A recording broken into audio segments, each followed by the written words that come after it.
Yo voy a hacer el último agradecimiento que le ha faltado a Elia, que es agradecer a Elia todo el trabajo que lleva, que desde agosto está dándole vueltas a ver cómo se organiza esto y que al final, como siempre, nos falta tiempo y está nerviosa a última hora, pero que, bueno, ha sido fantástico y voy a leer las palabras bueno, porque ella misma me ha dejado preparadas y que quizás sean un poquito largas, yo os pido paciencia, pero merece la pena porque vamos a hablar de Carmen. Bueno, el Colegio Oficial de Arquitectos de Castilla-La Mancha ha querido celebrar el Día Internacional de la Mujer el 8 de marzo con un homenaje en forma de exposición en la demarcación de Cuenca, la suya de toda la vida, a nuestra colegiada más veterana, la número 63, Carmen Cabrerizo Martínez de Baroja. Hemos de decir que nuestra primera colegiada, con el número 38, fue Concepción Maestro Díaz, titulada en 1969 por la Escuela Técnica Superior de Arquitectura de Madrid y fallecida en 1992. Concha desempeñó diversos cargos en la Junta Directiva en diferentes periodos y realizó numerosas obras, estando activa durante más de 20 años hasta su muerte, debiendo ser finalizadas por otros arquitectos. Y la primera obra de autoría femenina en solitario en Castilla-La Mancha se la debemos a Matilde Ucelay, la primera arquitecta española.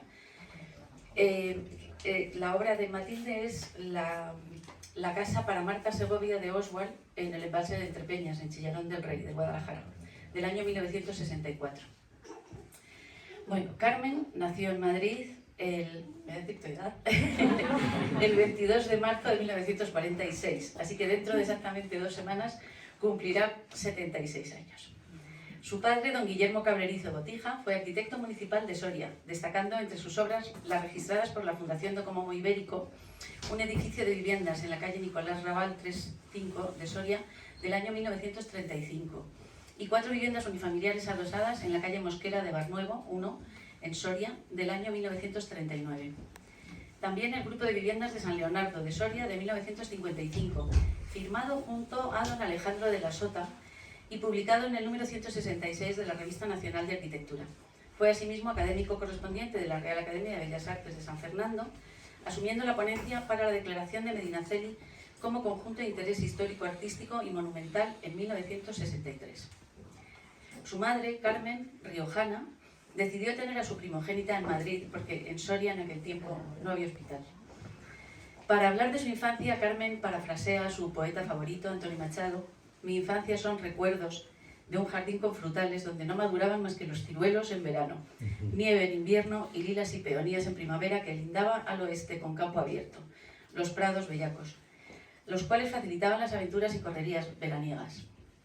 En aquel entonces los veranos eran muy largos, muy felices también, y hacerse mayor tenía mucho que ver con ir conquistando libertad en los espacios de la ciudad, la acera de la calle, la plaza, el descampado, jugando con la incertidumbre que activa la emoción y la responsabilidad.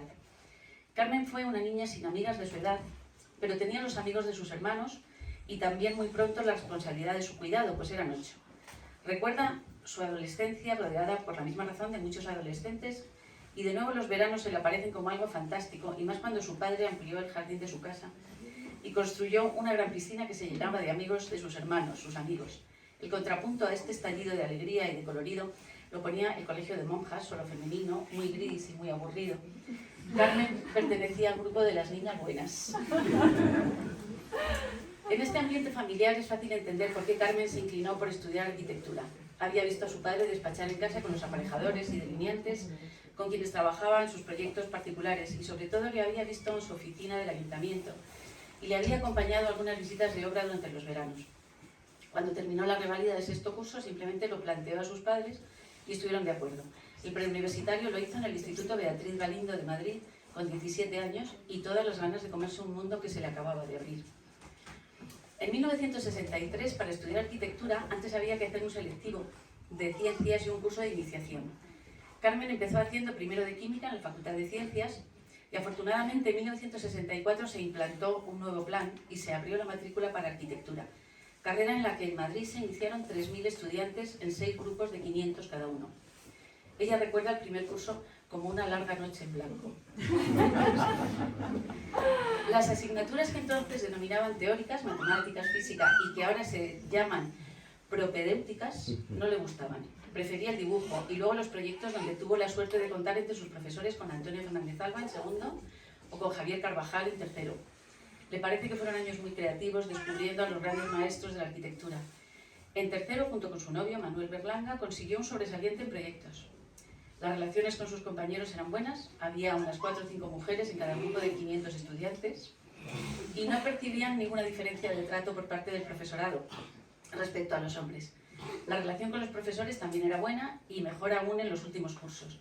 La única profesora que recuerda era Marieluz Rokiski Lázaro, en la Cátedra de Historia de Arte de Chueca-Goitia, quien curiosamente ha publicado un buen número de libros sobre arquitectura conquense del siglo XVI, lo cual le ha valido, entre otros reconocimientos, el de Mujer y Cultura del Ayuntamiento de Cuenca el 8 de marzo de 2018. Carmen terminó la carrera en 1973 y su proyecto fin de carrera fue un centro cultural en el solar del Campo de Gas en Madrid. Comenzó el ejercicio liberal de la profesión en Madrid, haciendo un proyecto de vivienda unifamiliar para un hermano de su padre y un informe pericial sobre el estado de ruina de una corrala. Encargo recibido por formar parte de la lista de peritos del Colegio de Arquitectos de Madrid. Asimismo, colaboraba con Manuel Berlanga y Vicente Chiva, por ejemplo, en una hermosa vivienda unifamiliar en Alarcón, que no hemos mostrado en esta exposición, por no aparecer ella entre los firmantes del proyecto, a pesar de que llevó la obra. Ya a finales de 1974, y siendo que la plaza de Soria había sido ocupada por su hermano, decidieron trasladarse a Cuenca, donde la agenda de relaciones de su entonces marido les ofrecía expectativas de encargos profesionales. Estuvieron varios años en un piso de alquiler hasta que se trasladaron al edificio donde estamos, su entonces casa y estudio, y ahora preciosa demarcación del Colegio de Arquitectos en Cuenca. Construyeron una empresa para poder contratar personal que más tarde, y ya sola y sin no mucho esfuerzo, canceló. Se abrió entonces una etapa de ejercicio profesional en solitario, dedicada a hacer proyectos para la Administración, sobre todo la Consejería de Cultura, y en la que compartió estudio a efectos de recursos y gastos con 3 compañeros que hubo de abandonar por falta de encargos rentables. Continuó haciendo proyectos y obras pequeñas, muchos viajes y pocos honorarios, tasaciones, peritajes. Incluso dio clases contratada por el Ayuntamiento de Cuenca en proyectos de inserción de colectivos desfavorecidos. Asimismo, en el monasterio de Tejeda de Garabaya, con un proyecto de escuela-taller. En 1998, la Consejería de Cultura convocó plazas de arquitectos de patrimonio y a partir de ese momento estuvo en puestos de arquitecto con un intermedio en la Consejería de Bienestar Social. En 2007 aprobó las oposiciones en Cultura como jefa de sección de la Unidad Técnica de Patrimonio, cargo que desempeñó hasta su jubilación en 2013. Precisamente para mostrar su compromiso con el patrimonio, en esta exposición se recogen 2 trabajos muy significativos al respecto: la rehabilitación y acondicionamiento interior de la Sala Clemente de Aróstegui del Seminario Conciliar de San Julián de 1998, donde es muy interesante observar las propuestas de color y toda una serie de dibujos sobre iglesias conquenses en las que después, en mayor o menor medida, se intervenía. Este rasgo de su perfil profesional, el vinculado con el patrimonio y conectado con su vocación social, es muy característico de la actividad de las mujeres arquitectas de su generación, hasta el punto de que podríamos decir que las identifica. Pero no estaría completo este pequeño repaso de su trayectoria sin hacer y agradecer mención expresa de su constante vinculación con el Colegio de Arquitectos. Primero como vocal de Cultura, luego formando parte de la Junta presidida por Sonia Sainz, y siempre activa, colaborativa y participativa en cuantas actividades se desarrollaran. Como tampoco estaría completo ni sería justo referir su trayectoria sin ponerla en el contexto de su vida personal y familiar. Carmen se casó con su novio desde segundo curso de carrera, sumándose a la larga y aún vigente tradición de las parejas de arquitectos. Eran 2 arquitectos que llevaban años juntos estudiando y colaborando en los trabajos en grupos, sobre todo en las asignaturas de proyectos. Tienen 4 hijos, la mayor nació en 1974, en 1976 nacieron los mellizos y la pequeña en 1978, lo que suma 4 bebés en 4 años. Ana es dentista, Paula es profesora de instituto, pero cursó las carreras de Ciencia del Mar y Medio Ambiente. Carla es diseñadora gráfica y a ella le debemos y agradecemos los carteles de esta exposición. Guillermo es ingeniero técnico de telecomunicación, ninguno arquitecto. Al principio, cuando vivían y tenían el estudio en un piso alquilado, tenían que ponerse a trabajar cuando los niños dormían, y después tuvieron un estudio independiente de la vivienda, lo que suponía que Carmen sintiera que estaba demasiado tiempo fuera de casa. Cuando se trasladaron al magnífico lugar en el que estamos, volvieron a juntar casa y estudio, lo que significaba que mamá casi siempre estaba en casa. Aunque, como siempre, había cosas urgentes que hacer, se multiplicaron las noches en blanco. Sin embargo, Carmen recuerda como una época feliz, aquella en la que a las 7 de la tarde, cuando se iban los delineantes, sus hijos bajaban al estudio y se subían en la mesa donde Carmen dibujaba croquis a lápiz para delinear la mañana siguiente. A partir de cierto momento, Carmen se vio sola, pero como el poeta Raúl Zurita, sin pena ni miedo. Entre otras cosas porque siempre ha estado con sus hijos, ahora también con sus 8 nietos y con un puñado de amigos del alma. Carmen entiende la arquitectura, además de como una de las bellas artes, como una profesión apasionante que engloba desde el territorio donde se implanta y al que modifica hasta la célula más íntima del habitar de los seres humanos, que es la vivienda, pasando por los espacios monumentales, las comunicaciones entre ellos, los elementos de producción, de transformación, de abastecimiento, etc. Y que necesita complementarse con la docencia, la investigación, la arqueología, la normativa, los avances técnicos, etc. Carmen ha trabajado en todas estas escalas y para ella ser arquitecto es una vocación de servicio a la sociedad. El arquitecto y la arquitecta son profesionales con una formación técnica y humanística muy amplia al servicio de la sociedad. Porque la arquitectura no pertenece a los arquitectos, sino a la sociedad. Cree firmemente que debemos trabajar con humildad y darnos cuenta de que lo que hacemos queda para toda la vida. En este sentido, la revisión de su trayectoria es positiva, pues sus obras y trabajos más queridos están bien conservados. Al respecto de lo cual, Carmen ha elegido para esta exposición, que luego ella explicará, una muestra representativa de sus trabajos, empezando por esta sede de la demarcación en Cuenca del Colegio Oficial de Arquitectos de Castilla-La Mancha, que, como hemos dicho, fue durante unos pocos años estudio de arquitectura y su hogar y el de sus hijos.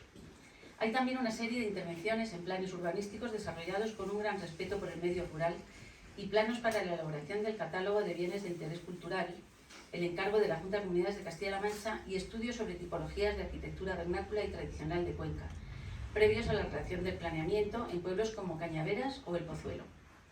Este aspecto de su trayectoria resuena con el ya comentado en relación al patrimonio, su documentación, estudio, cuidado y puesta en valor, añadiendo una componente que probablemente también hunde sus raíces en el pasado soriano, el amor por el paisaje.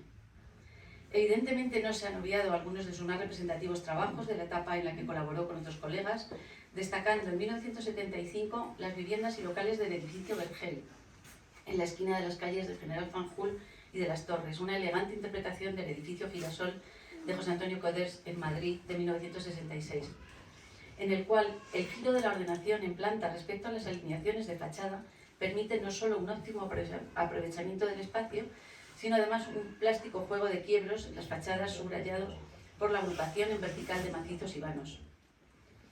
De 1976 es el proyecto de adaptación de una gruta para restaurante, una intervención muy compleja y dibujada de forma fascinante, donde la idea del espacio como vacío resplandece en la contundencia del grafismo y se matiza con el juego de niveles.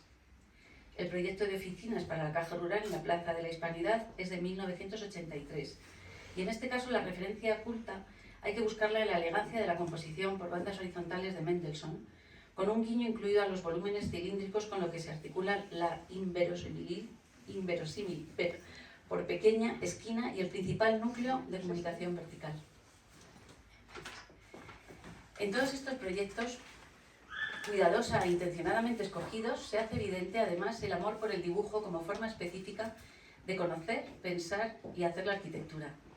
Carmen cita a Joaquín Vaquero Turcios, coautor de La Iglesia del Salvador de Soria: solo se conoce bien lo que se puede dibujar. Carmen se jubiló a principios de 2013 y desde entonces viaja sin parar de Cuenca a Madrid para estar cerca de sus 8 nietos. Por esta razón lleva muy bien la jubilación, no se aburre nunca y siempre le ha gustado coser, reciclar, ahora que está de moda, reciclar, ir al cine, ver documentales y cocinar, cosas que ahora puede disfrutar siempre que la pandemia lo permite. Carmen no ha sentido una especial discriminación en su vida profesional por ser mujer, sin embargo piensa que las mujeres somos más de la mitad de la población mundial y que no existe igualdad ni en retribuciones ni en reparto de puestos relevantes en las empresas e instituciones.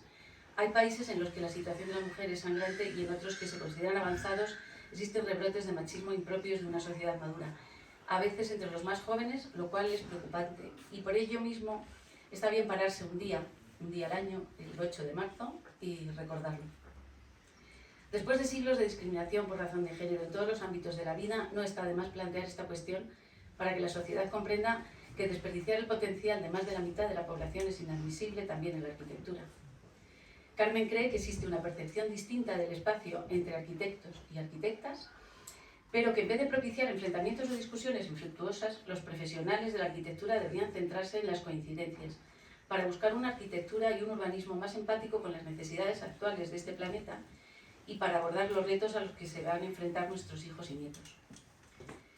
Empezábamos esta semblanza de la vida y obra de Carmen Cabrerizo citando a Machado, su poeta favorito, y la vamos a acabar con otro de sus versos del mismo poema, Retrato, en los que se siente reflejada y la reconocemos cuantos la admiramos y la queremos. Soy, en el buen sentido de la palabra, bueno. Felicidades, Carmen, por esta buena vida de una persona buena que sobradamente merece este homenaje y muchas gracias por compartirla con nosotros.